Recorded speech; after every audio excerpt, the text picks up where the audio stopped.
Welcome, everyone, to the Change Starts Here podcast. I'm your host, Dustin Odom. And this week, we're joined by Angela Maiers. Angela Maiers believes in the power of two words. She says that these two words can change your mood, change your mind, change your lives, and change the world if we understand them and know how to leverage them. Those two words are "you matter." And we spend the next 40 minutes or so diving into the power of those words, as well as the practical application of those words. Angela, if you've never met her before, is a lifelong educator who is taught in almost every grade level, from kindergarten all the way up through college or graduate school. And so she's incredibly knowledgeable, with a ton of energy. Join us for the next 34 minutes and let's dive into the power of two words: you matter. The thing that we start with every podcast, and we ask every guest this, is instead of what do you do for a living, it's who are you and why do you love what you do for a living? Absolutely. I'm Angela Maiers, and at my absolute core, I am an educator. And at the purest sense, the root word of educate means to lead out, to bring forth. So whether I'm working with an individual, whether I'm in a classroom, whether I am doing a large event, my goal is not only to notice and note the genius in my presence, but to bring it forth, mostly to the individual who doesn't realize how extraordinary they are. And I've done that my whole life. It's like my default biology, if you will. Yep. So highlighting the genius, is that something that you said you've done your whole life? I mean, let's go back to childhood. Was there a time where you recognize, I'm sure we can all look back now and recognize it, but I'd be curious to know, when you're in the moment, was there a time when you recognized that you had this unique gift that you wanted to share with the world? I think it's so funny, as a professional speaker, people seeing me now, I actually was a shy child. I was very unsure of myself. And I don't believe it. I don't believe it. No one believes that. I know you, when you connect to people on Facebook, they're like, who are you? You're doing what?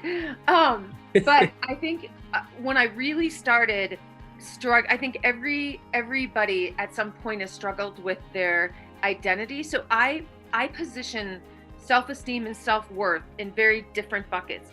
I struggled with self-esteem all the way growing up, and wasn't the popular kid. I didn't really fit in anywhere, and it really wasn't until college when what I felt my zone was actually learning. So I was very passionate about learning, specifically science. So I actually went to medical school, and in that process, was working through that, was putting myself through college. I worked 4 jobs, all with children, all with families.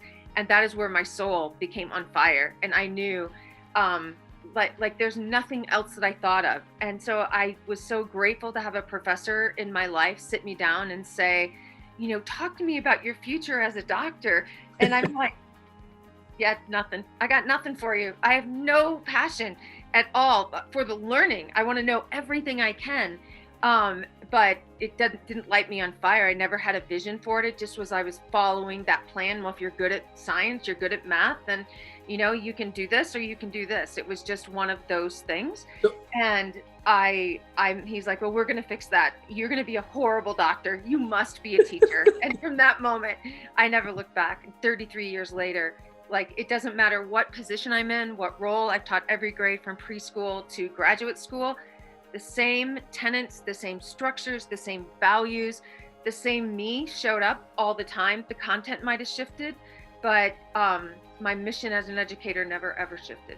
So a question on that, and I didn't think we'd go down this kind of thread, is, and it's something I think about often. As I have 3 young boys as well, and I think about my own work, and I was a former high school teacher, and think about the students I got to influence doing that work.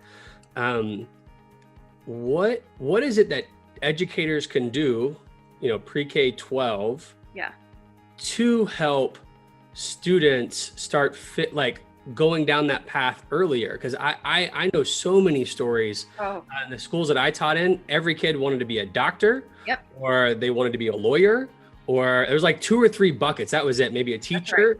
And that's all they saw. And I taught high school math, and I was always trying to figure out, how do I broaden their view of the world so they recognize that like there's so many ways to go. What's your take on that? What can we do? So let's go back to what we just experienced. When we're asked as adults, who are you and why do you exist?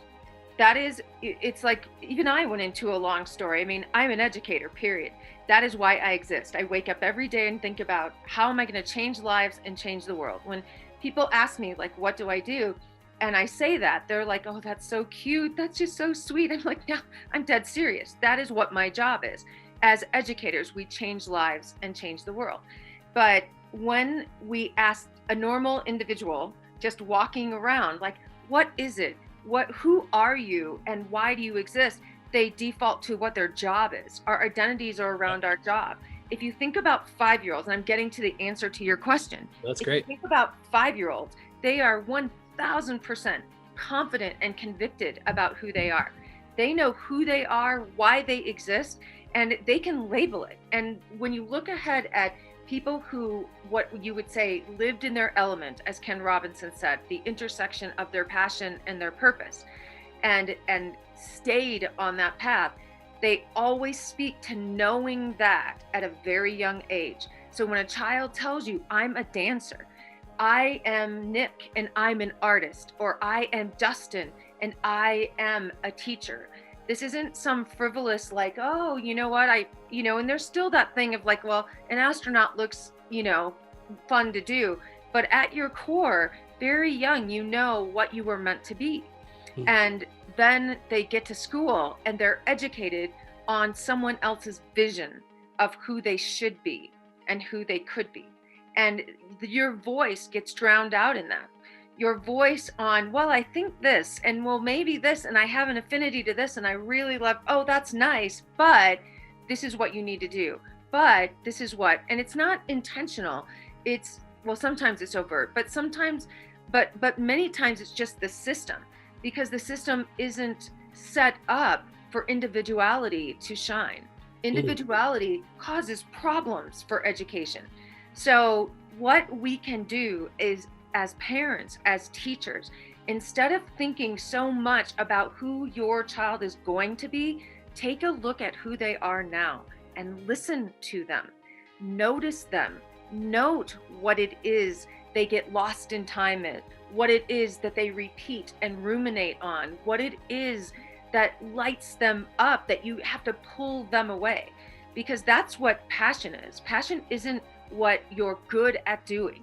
To me, as I hear that, I think, so my wife is really good at that. She's a former teacher, still works in her school district, and she does a good job of helping even teach me how to notice our sons even better.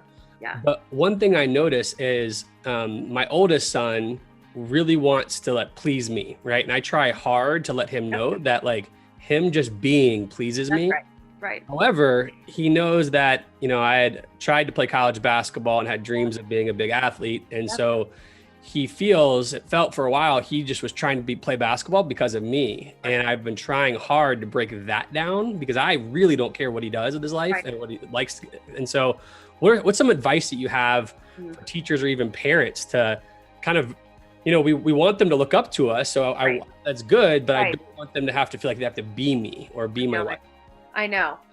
That's a really hard one because I am a recovering perfectionist, trying to not just please my parents, but please everyone. And I think some of that comes with time and some of it comes with more experience, because the more chances you get to experience your areas of affinity and your areas of passion, it doesn't mean that space where you come alive, or that element of you that just is you, necessarily is a path that leads to a job.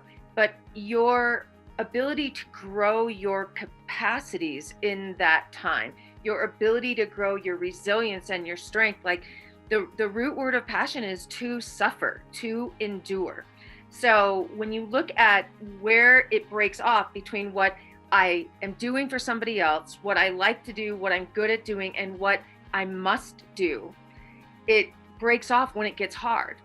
So basketball might be a path that he thinks is pleasing you. But when basketball gets competitive, when it gets hard, when it gets brutal, he's going to find out that breaking point. Now, he can go down that path and learn on his own or through other experiences. And how old is he?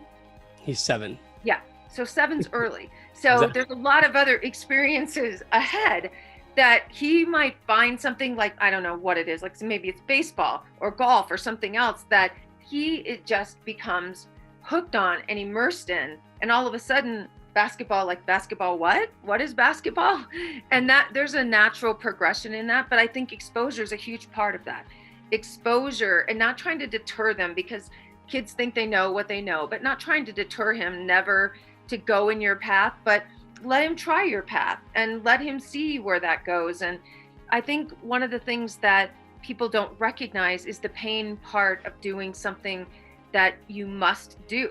Is that the reason the root word is to endure, is to suffer, is because when you find that, you're willing to push yourself across any limit that you can imagine. And even though you say 50 times a day, I'm going to quit, I'm going to quit, I can't do this anymore, you get up and do it again. Because the act of not doing it, ask a dancer not to dance, ask a surfer not to surf, ask a painter not to paint. And it's akin to asking them not to breathe. And I think there's so many people that haven't felt that kind of conviction, not only about what they do, but who they are and who they become while doing it. And I think it's because we don't allow exploration. We don't simply allow free time to explore, to experiment, to find out on our own. The first guest we had on the Change Starts Here podcast is an incredible woman named Julie Morgenstern, and she wrote her recent book was called A Time to Parent. And the thing that really helped me, I mean, I feel like I hope this podcast helps everybody else, but really this is about my couch, because I'm just really trying to grow as a person and husband and everything else. And so it was the difference of, before I talked to Julie, and I'm sure you're about to blow my mind here in just a minute with all the stuff that I've learned about you. I know I gave my kids individualized and undivided attention, right? So we've got 3 and we spend time rotating. But I spent almost 100% of that time in the world that Julie called the kind of a teaching world. So it's like the adult world. Yes. So I'm there to teach. I'm playing games with them to teach. Yep. I'm going outside to play with them to teach. I've got to get into their world to learn from them. Yeah. And I feel like that's a thread of what you talk about regularly. Absolutely. Is that something that resonates with you? 100%. The most profound research that I ever did, I wrote a manifesto called the Sandbox Manifesto. And I went to 15 different places in the world. I was in Dubai, I was in Hawaii, I was in Florida, all over. And I went to neighborhood, I had friends, so I didn't just go randomly as a stranger. But went to different sandboxes and then recorded just being in their world. And what I noticed is there's this unwritten set of laws around how young kids not only see the world, see their work, and see others in it. And I had released the manifesto on the anniversary of the Clue Train Manifesto, which was the manifesto of the social web, written by people that lived in it, that didn't just visit it, but were residents in it, and said there is a new way of operating, a new way of seeing our work, seeing our world, and seeing our place in it. And you could line them up. The Clue Train Manifesto had 96 tenets. The Sandbox Manifesto said 10. But it is based on honor and humbleness and expectation and boundaries and all of these beautiful things. And it didn't matter if the children spoke in a different language. It didn't matter what age. That when you enter their world, the sandbox, if you will, there's just a way of being. And that is where I get my favorite definition of the word genius. When I talk about what's your genius, like you asked who you are, to me, that is, what is your genius? My favorite definition of that is to keep the spirit and soul of childhood all the way through adulthood. And that's really what the tenets of the new world are. When I look at how we're asking grown-ups to be, and we can learn so much from children in their purest state, and play is their purest state. And I didn't go in to direct them. It's hard. I didn't go in to teach them. I didn't go in, like, it's so funny. I'll send you the tape of it, because then I interviewed kids after, like, if you were to teach someone else that's coming to your space, what would you say? And kids said stuff like, you need to be humble.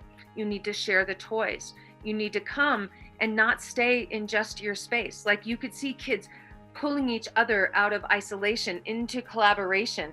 But you can't throw the toys outside of the sandbox. You've got to keep the sand in. So it was these really complex social constructs and ideas. And I'm like, God, if adults could do that, if we could just, we talk about it, but if we could just play nice with each other, what our world would be. And we've tried to build a whole internet around those principles and staying secure to those businesses around that.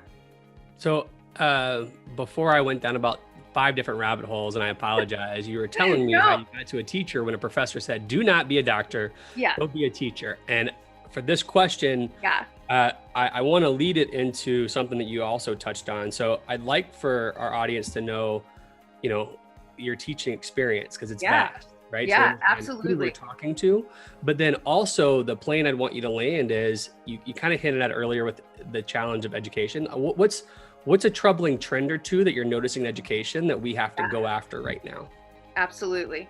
So my trajectory on this path, I started in kindergarten, which you cannot have a better education as an educator than to be surrounded by 35-year-olds who teach you how the world works and teach you what learning is. They taught me how to build community.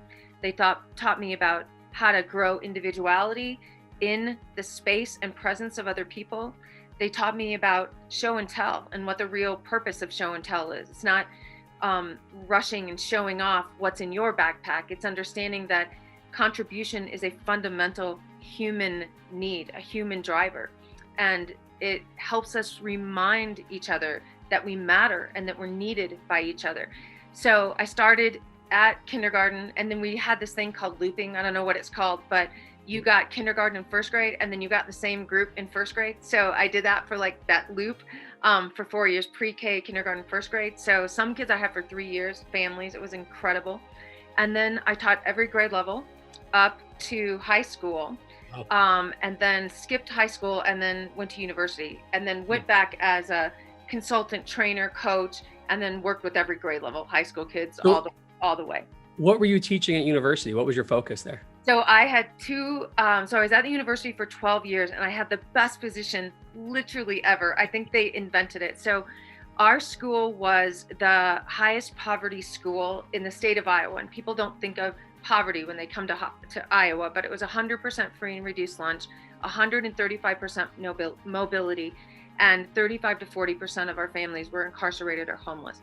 So a really challenged space. So we were the first school to go year round, and we had these community partnerships and university partnerships. And the university that I was in, Drake University, was a partnership, and I was the liaison between the education school and our school in this ongoing partnership. So I taught undergrads from all the grades. So when they came in to do observation at freshman year, and they were thinking about being an educator, and then they went in all the way to student teaching, that was all embedded not only in our school, but I actually taught the courses at my school site. So I didn't really have to leave my school. So when we had assessments at our school, we brought in the assessment undergrad class, and they helped us do assessments. So because I knew the teachers, I knew the classrooms, I knew the dynamics of the community, I was able to place all of not just student teachers, but place all the emerging paths that you go through as a beginning teacher, from your observation to your student teaching. So that was like a dream, to be that in between. And then I taught graduate school in literacy and linguistics and leadership. So I did that for 12 years, and did the first what was called blended online course, where like we introduced this really crazy thing called the internet, and we had this thing called Blackboard. It was like, and like, and of course I'm like embracing everything. And so it just was incredible. And then I did a lot of community work that was actually my dissertation before I dropped out, was community literacy. and understanding the power and context of language in a community. And so it just was this beautiful thing that I got to go and see every dimension of education, because not as a separated thing, but as a part of like parents and teachers and staff and training and kids and all of that. So like it's your and just so you know, so when I first started with Franklin Education like 10 years ago, I spent a lot of time in Iowa. Oh, you did? So you folks helped prepare me to get to talk to you today. That is excellent. They are, but I was told one of the things that they said I would enjoy the most is just your extensive experience in all facets of education. And so I was just throwing up a soft lob so that the audience also knows that when I ask you a question, what are some of those troubling trends that you see in education right now that we have to go after? It's not just, I was a teacher and I kind of taught that grad level and you've really been immersed in it. And so my question for you is, right now, you hit on it earlier about individuality, I think, but what's something that we need to fix either as superintendents or principals in our school systems? 100% culture. And by culture, I mean, so for 33 years, I've been embedded in every aspect that you can think of with education, on every angle, every side. But also simultaneously, I have been doing time and work and study and learning in what we would say industry or real world, as I've been an entrepreneur for 35 years. So I live in both of these worlds and move between what we would say would be the emerging, digital culture, especially digital culture, and how the workforce is going, how the world is going, from startups to innovative companies, and what every one of those has in common. And by culture, I also mean leadership. So the first time that I heard of something called customer experience, or the first time I heard of the customer journey, wasn't in an education context, it's in a business context. So I'm thinking, why are hotels so deeply, passionately, they don't just care about their customers, all of their research and development, all of their industry initiatives, the conversations are about how to create a transformative experience. And I'm like, well, shouldn't we be talking about this? We've got the most important customers, not only to our community, to the world, that we are absolutely, not just from a warm, fuzzy place, wanting them to have a transformative experience, but there's certainly, so I look at, it got me turned on about 2 decades ago to Gallup. And I think about Gallup and I think, so they do engagement stuff with school, but I think about like how much employee engagement matters, how much money is spent on it, how much money is lost on it. And we treat those things, experience, engagement, customer perception, customer perspective, customer journey, and it irritates educators. Like, we're not a business. No, but we are in the business of changing human beings' lives. And so thinking about how they feel about that, what they wish about that, what could be better about that, then it not only makes them feel better, but it makes us feel accomplished because we're doing our job. That's our job, to change lives and change the world. And we cannot do that when kids don't feel like the experience at school is one that recognizes them, honors them, meets their needs, values them.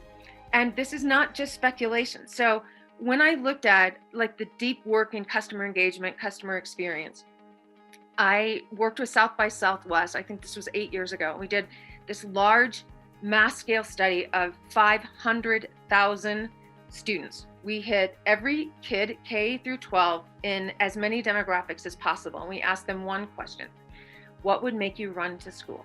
What would make you run to school? And when we got the totality or the summary of that research, was very simple. I want to matter, and I want to do work that matters. I want to know that what I'm doing and what I'm learning is going to lead to something, is going to be transferable. And I didn't use those words. And so then when we went in and said, well, like, what does that look like? If there's one thing that you could say that a teacher could do, a principal could do, your bus driver could do, that would help you understand that it was worth running to school on your worst day. And so you would anticipate with all the conversations in education around cool technology, really cool tools, more this, more that, more money here, more that. This is what kids said.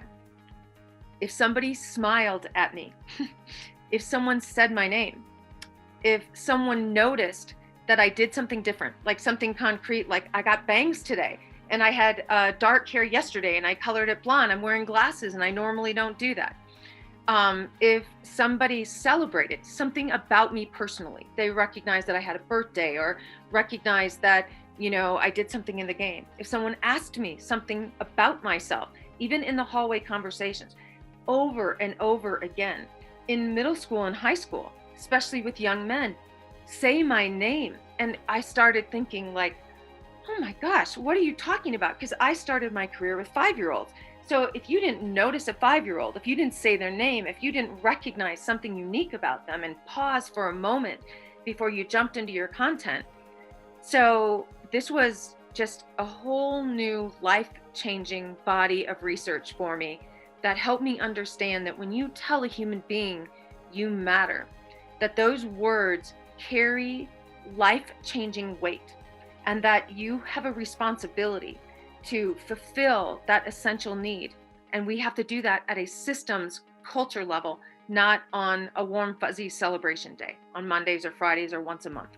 Yeah, so I love where your head is about the one thing that we can really fix is culture, right? Yeah. And interesting enough, again, we're just meeting each other now. So looking back at anything I could find, I very much am inspired by your belief that all children matter, all children have genius, which we can definitely dive into. Yeah. Right now, and it's always been this case, but the one reason that I came to Franklin Covey Education was I wanted to help teachers and administrators be seen, right? So it wasn't like, we just got to go straight to the kids. Well, what about me as an adult? Like I need to be poured into. So how do we create schools that have a culture that says you matter to the adults?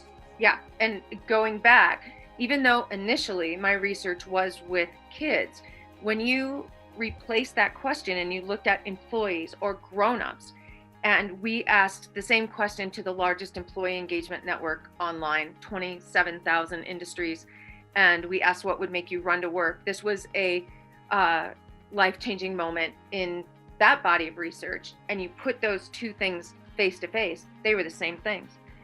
Do you see me? Do you hear me? Do you value me? Do you appreciate me? Do you recognize what I do every day? Do you even notice that I showed up? So that's where it's a bigger cultural thing. This isn't about making kids feel good or about making grown-ups feel good. It's about reminding people of their essential place in our world and in our work and in our lives. So it is a human thing. It is not a kid thing. It is as essential as food, water, shelter, and air. So what you need is for a leader to understand and prioritize culture, prioritize whether you want to call it something as concrete as customer experience, or you just want to call it school culture. We talk flippantly about the importance of relationships, but we don't prioritize our time and our focus and our conversations about relationships, about like even this conversation about SEL right now, social emotional learning, as if it's a thing, as if it is separate from learning, as if emotion is separate from how individuals process the world and process the work. So having a leader that it's very hard at a systems level to change a culture, which is why culture is so connected to leadership. You have to have a leader that says, this is what matters most. And the other things are nice to have, but this is what is need to have. And I've had the incredible fortune of working with leaders like that and show data of transforming their schools just on culture. And we still, as an academic community, downplay this really, really robust science of human emotion and human behavior, which is so disconnected for me as a scientist. Yeah. To your point, though, I spent a bit of my career doing school transformation and turnaround. Yeah. And so even though there's tons of data, and my belief is exactly right there, what you're talking about is culture matters. The pressure and the insane pressure and the measurements that we're using are very much tied to that academic performance. And until we're celebrating the culture scores or whatever the soft things we're trying to go after, and that's on the scoreboard of reporting out, it's going to be really tough to educators to have the freedom to feel like they can run after this. Going back to what we can control, I totally agree with you. And I'm hoping that what the pandemic did clarify, and I do see spouts of hope in this, that it revealed our vulnerabilities as human beings and the lives that are at stake. And I don't want always to associate mattering and the concept of mattering with physical life, with suicide. But I'll just give you an example. I'm working with this AI company, and what they do is track natural language that kids are using in their casual conversations at school. And there's logistics around all that, but basically, what are kids saying, and how can we examine those patterns in language to understand what they ideate towards as they're experiencing the totality of school and everything that is, their courses, their teachers, the environment, the culture, all of that. And so they have been running the same program. And I just did a session with them 2 weeks ago. And when they looked at ideation over the last 9 months, ideation for self-harm has gone up over 90%. Ideation for loneliness is 95%. And this is the most terrifying. Ideation for suicide has increased 95%. So that's the data that terrifies me. And so there is nothing that is going to solve this until we get underneath what is the core cause. And I know I sound like a broken record, but at the core of everything from apathy to agony, in that whole scale, underneath it is a human being that is a teacher, that is a leader, that is a student, that is a parent, that is asking the question, do I even matter to you? And if you cannot answer that or show through your actions on a consistent basis that you do, you are not going to fill this gap, because in all the data, there's an assumption gap. If you asked all the parents of every student that said, I don't feel valued at school, if you asked every one of their parents and every one of their teachers, do you value Dustin? Do you appreciate him? Does Dustin matter to you? There would be a report that says every adult in Dustin's life, he matters to. The key isn't perception, is someone's reality. So if I asked you, Dustin, like we're asking tens of thousands of kids, do you perceive that you have value, that you matter, that you are essential in this world and at your school? And when tens of thousands, if not millions of kids are saying to us, no, then there's a problem. And that problem is not going to be fixed with a quick, let's buy this cute SEL program and give kids stickers and let's, have a wee day and jump up and down and sing for a day. And this isn't employee of the month. This is deep-seated cultural change. Now that sounds very dim, but I have a solution, a scientific solution. And that's what I've had the privilege of sharing over the last decade. That was going to be my next question, so that's good. Yeah. Yes. Because I have to have a solution. That's why I exist, to have a solution to this.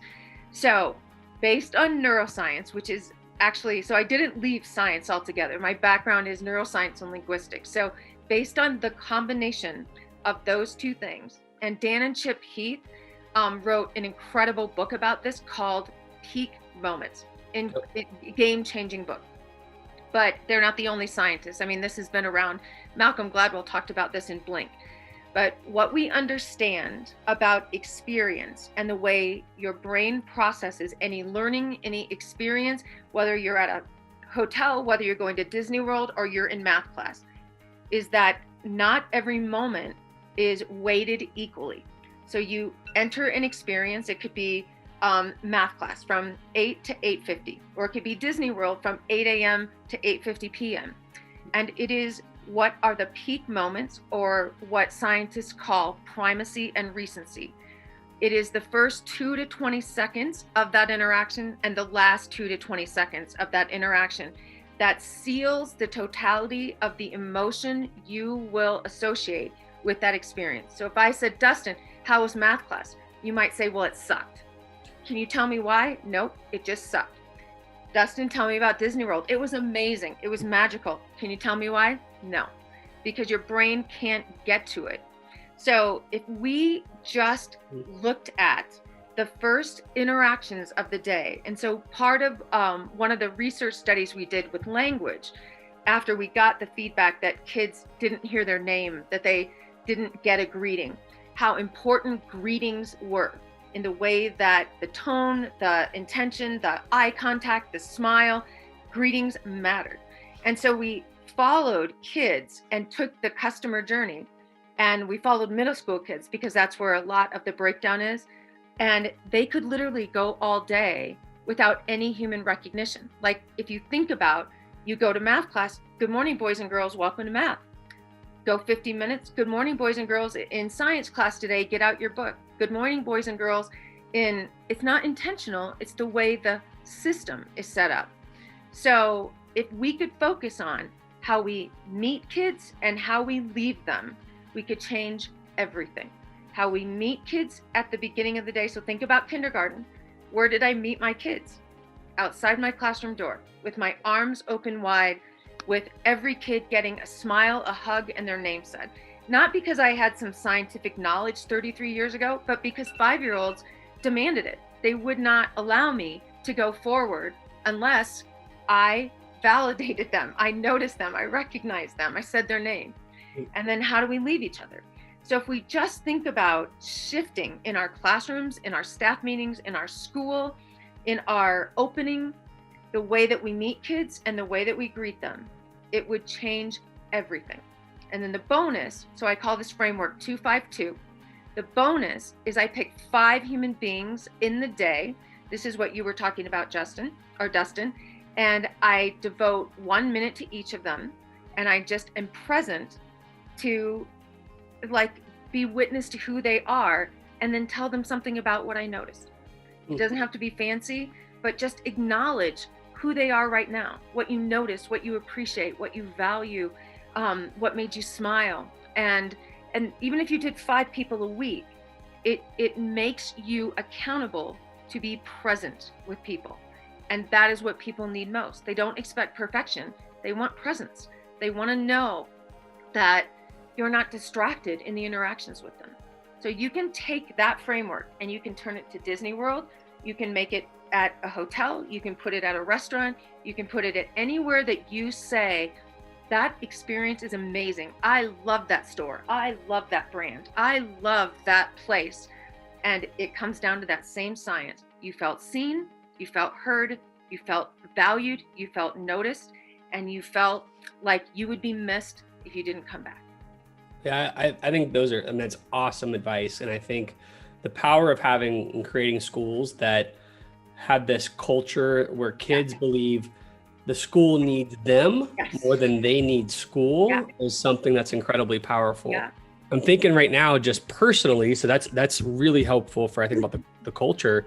But personally, as we're educators or we're parents or just friends in this virtual world, the notebook that you've talked about using as a teacher, where you just capture the things you notice and then make sure you're intentional about sharing that. Right. So that's what I'm saying. So right now, how are you doing that with adults? Because I'd love for people to walk away from this conversation having this tool in their toolbox. Yeah, I'm so happy I have it with me always. This is my noticing notebook, 2021. This is about the 10th one. Already the 10th one? I'm impressed. I learned this from 5-year-olds. I'm dead serious. This isn't something I preach. This is something I practice. And that's the key. So everything we're talking about is common sense, which is why people blow it off. Like, oh, so common sense. Well, duh, of course I smile at people. Of course. Well, you know what? Common sense does not equal commonplace and common practice, or we would not have the stats that we have, whether it's employee engagement or kids saying, I don't feel valuable, or anyone not feeling appreciated. So this framework allows us a structure to practice in. And if I didn't have that structure, I wouldn't do it. You get busy, you're normal. We are, and that's this has been a practice of mine for 33 years. Before the internet, before our worlds were just a blur of distraction. So 2 things about what it does for you, not the other people, but what it does for you is when you think about why children are so hopeful, why they're just such hopeful human beings, it's because they are practiced in seeing the world through eyes and an attitude of awe. Everything wows them. Everything is a gift and appreciation. Just being outside with a leaf, with a tree, with a stick is amazing for young people. We have forgotten how to be amazed. We have forgotten how to be gracious and in awe of this life that we have. And we have to practice to find it in a world where negativity is being pumped in our brains and our bodies 24 hours a day, 7 days a week. So if you don't have a practice to pull out of the worst circumstance and days, then you start losing hope and you start feeling hopeless. So that's what the noticing notebook is. And when I started, I've always kept one, but when I did it oriented to people, it's again because of 5-year-olds, not because of science, but 5-year-olds wanted me to notice everything all day, every day. And so I had 25 kids and I just cut them in 5 each day. And I'm like, you 5 are going to be awesome on Monday and I'm going to notice you. And I promise I will. I started writing it down. And so with that practice outside, I've kept that because it's changed me. So I still to this day, no matter what, not always perfect, 5 people, definitely 1 person a day, but I pick 5 people to notice, to recognize, and to say something about. And what this does is even though you don't see my notebook, I take what I witnessed in it and I share it with you, which is it's like giving someone a front row seat to their brilliance. Yep. Dustin, this is what, and people, every single day I do this on a direct message on Twitter, people think I'm joking. They're like, is this really you? Did you write this? Oh my God, it's like the most stunning thing. And yet it should be the most natural thing to, we idolize complete strangers on a TV. We act like everyone around us is so amazing, but the very people that we interact with every day, how often do we tell them what we admire in them, what we notice in them, what we're grateful for, what we appreciate? And it is a practice that I will never give up because it's a practice that has developed me and defined me as a human being. It has nothing to do with giving them a compliment because I don't expect any reciprocity from it. Most of the time I get shock from it. People, right. they literally think that this is some joke or some robot. Like, did you really know? How did you know that? Or what? And I'm like, I have proof. I heard you say that this week. I was in a room with you, or I saw what you said the other day and that took a lot of bravery or whatever it is. And it's a conviction. And it changes the way people interact when you notice something about them. And they know when it's fake. No, that's really inspiring. Like I said, I think the key for this is, one, having a practice that it's a habit, right? So when you're if you and I are on a team together and you just happen to notice it, write it down, you may not come back to it that day, but it may be within the next week where you come back. I don't know what I do if I lost this. I really don't. It's got my record of, it's like my record of gratitude for, no matter how stressed I get or how down I get, this is my record of hopefulness because hope is a verb. It's a practice. It's not something that I just, wish for randomly. I have hope because I'm surrounded by people that are amazing. That's great. I think I wish we had more time because I'm looking at the clock. So in the last minute we have together, the question that we ask every guest before they leave us, and it doesn't have to be anything that you've written about recently, but something that's just on your heart to share with people. Change Starts Here podcast is about change from the inside out, knowing that change is messy, it's full of false starts. and it's focused on educators for sure. And I just want to know what's one piece of advice right now that you have for educators as they try to implement change in their life? Absolutely. That is where my heart is, even though I've been talking about kids, but it's teachers. So not only would I remind you that you matter, but in addition to that, part of mattering is knowing that you are enough. And that is what I want teachers to hear. That's often the first thing that I say to them. You are enough. You showing up every day, your perfectly imperfect self, is exactly what your kids need. You don't have to be this or wait for this or do this or only. I hear educators say so often, and it literally makes me cringe, I'm just a teacher. I'm just a first-year principal. I'm just a mom. The word just is the most dangerous word in the human language. You put that in front of you and you delete everything that you were born for. So you're not just a teacher or a mom or a parent or whatever. You are extraordinary. You matter. And you don't need to be perfect. You don't need to know all the answers. You don't need to have all the solutions, but you do need to be full. And part of that is practicing believing that you are enough. That's awesome. And I know that's a tough thing to do. So I think hard. there's habits that people have to put in place to remind themselves they matter every day and that they're enough.